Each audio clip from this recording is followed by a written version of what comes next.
Vous êtes encore en compagnie du service français de Radio Taïwan International et c'est François-Xavier Boulet pour vous présenter maintenant le décryptage de la rédaction consacrée aujourd'hui à l'hôpital catholique Sainte-Marie de Luodong qui est récompensé dans le nord-est de Taïwan pour son dévouement médical dans les zones rurales.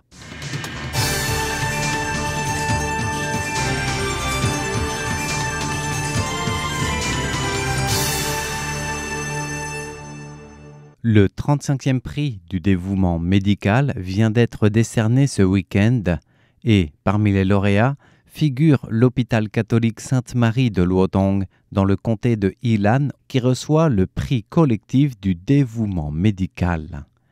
Son directeur, Ma Hangguang, a exprimé sa gratitude envers les prêtres missionnaires qui ont fondé puis dirigé l'Institut médical à ses débuts, offrant depuis 70 ans un soutien médical sur place et espérant bien évidemment que son hôpital puisse non seulement continuer à renforcer la médecine rurale, mais aussi porter l'aide humanitaire de Taïwan sur la scène internationale. Créé en 1952 précisément par les missionnaires caméliens et des religieuses catholiques, l'hôpital Sainte-Marie a commencé à 13 infirmières locales dans une région qui était jusqu'alors presque dépourvue de soins médicaux. Elles ont été rapidement surnommées les anges en blanc. Et dès ses débuts, l'hôpital catholique Sainte-Marie a étendu ses services vers les villages montagneux de Tatong et Nanao qui étaient encore moins accessibles aux soins médicaux.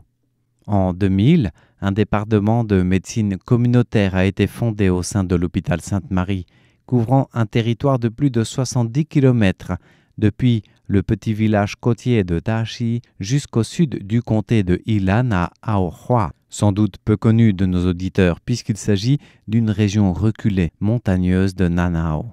Et pourtant, les besoins humanitaires, médicaux et autres ne sont pas en reste sur place. D'ailleurs, plusieurs aides-soignants passent même la nuit sur place dans les dispensaires de haute montagne à plus de 1200 mètres d'altitude pour aider les habitants locaux à être soignés, à accéder à des consultations médicales en attendant de redescendre le lendemain en plaine, faire le lien avec le bilan de l'hôpital.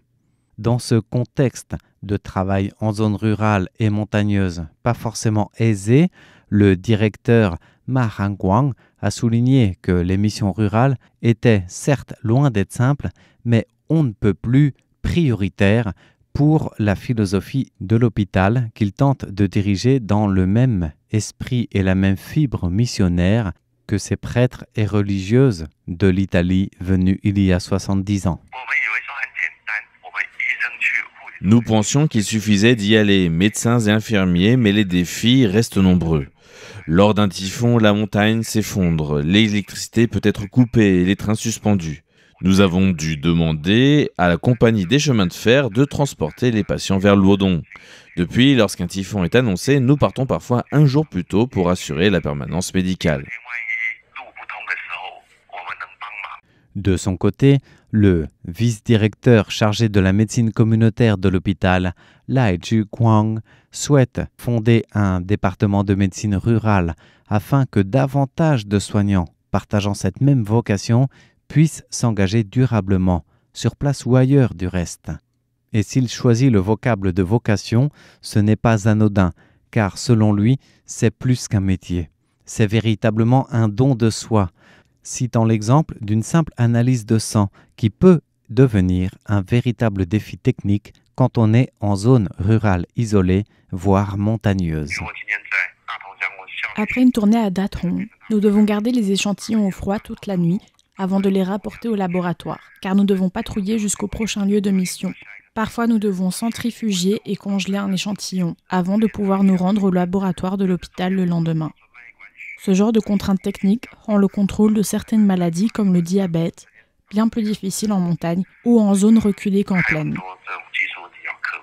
En outre, l'hôpital a aussi ouvert une banque alimentaire de nourriture et de produits essentiels pour une aide sociale toujours plus ancrée, que ce soit dans les villages autochtones, en distribuant des compléments nutritionnels, du lait maternisé, des couches fournies par plusieurs partenaires ou donateurs de cette banque alimentaire. L'établissement visite aussi régulièrement les maisons de retraite et se rend aussi et surtout en prison. La prison de Ilan, où le personnel médical de l'hôpital Sainte-Marie de Luotong assure des examens de santé et même la formation d'aides-soignants. 30 détenus, hommes et femmes, ont ainsi déjà pu obtenir cette certification qui, aux yeux du directeur de l'hôpital, Ma Hangguang, est bien plus qu'un simple diplôme. L'obtention de cette certification est double. Premièrement, si les détenus ont besoin de soins, ils pourront fournir eux-mêmes les soignants et assurer la prise en charge. Deuxièmement, nous espérons qu'après leur libération, ils trouveront un bon emploi et parviendront à subvenir à leurs besoins. Pour le directeur de l'hôpital Sainte-Marie, ce prix collectif 2025 vient récompenser surtout l'esprit fondateur transmis par les prêtres italiens de l'ordre des Caméliens et se veut comme une continuité jusqu'à aujourd'hui pour l'hôpital Sainte-Marie. L'hôpital Sainte-Marie privilégie les services sociaux aux aspects financiers. Telle est notre philosophie. Aucun patient ne doit être privé de soins faute d'argent. Bien sûr, sans une bonne santé financière, il est difficile pour un hôpital de fonctionner de manière durable. Mais le plus important, à mes yeux, c'est que ce prix vient encourager toutes nos équipes qui sont en première ligne. Fournir des services en milieu rural est extrêmement difficile et nos employés sont exposés à de nombreux risques. Leur assurance accident est 2,5 fois supérieure à celle d'un employé ordinaire en moyenne. Par ailleurs, l'hôpital s'efforce aussi d'exporter son savoir-faire. Ainsi, chaque année, ce sont plusieurs équipes qui se rendent aux Philippines, par exemple, ou ailleurs, pour des missions médicales et des échanges sur les soins de longue durée. L'objectif est bien sûr d'étendre ce type d'aide à d'autres pays limitrophes ou même plus éloignés, et pas seulement en Asie du Sud-Est, par exemple. Et c'est à ce titre que l'hôpital Sainte-Marie de Luotong, fort de son expérience de 7 décennies de soins, souhaite exporter son expérience vers d'autres ruralités. Et c'est ainsi que le vice-directeur de l'hôpital, Lai Chi-Kwang, rêve d'un département dédié à la médecine rurale, porté par l'hôpital Sainte-Marie et même au-delà des frontières de Taïwan. Trouver des médecins prêts à s'engager durablement dans la médecine rurale reste difficile. C'est pourquoi nous voulons créer un département spécialisé, en faire une véritable discipline reconnue, pas une activité annexe.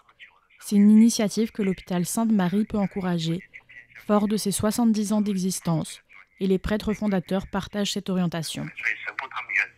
En conclusion, comment ne pas souligner que ce nouvel engagement devrait et même pourrait, aux yeux de Lai Chi-Kwang et de l'hôpital Sainte-Marie de Luotong primé 2025 du prix collectif d'engagement médical social rural, d'inspirer d'autres hôpitaux à Taïwan et à l'étranger et garantir la pérennité d'une vocation fondée sur le service des plus isolés.